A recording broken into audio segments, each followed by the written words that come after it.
Hello friends, আশা করছি তোমরা সবাই খুব ভালো আছো। আজ আবার তোমাদের সাথে নতুন একটা রেসিপি নিয়ে এলাম। দেখো, এখানে আমি নিয়ে নিয়েছি 600 গ্রামের মতো চিকেন ব্রেস্ট। এবার এগুলোকে আমি স্ট্রিপের মতো করে লম্বা লম্বা করে কেটে নিয়েছি।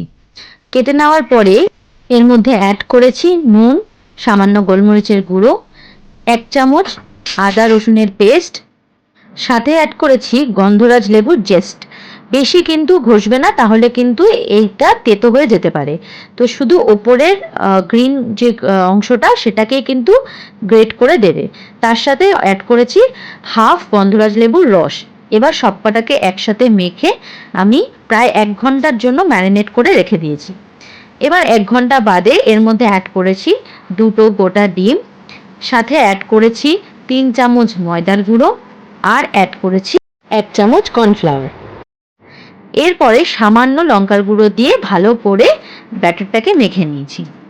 এবার কড়াইতে তেল গরম করে, ভালো করে তেল গরম করতে হবে, ডিপ ফ্রাই যেহেতু হবে, ভালো করে তেল গরম করে একটা একটা করে স্ট্রিপ আমি এইভাবে ছেড়ে দিয়েছি।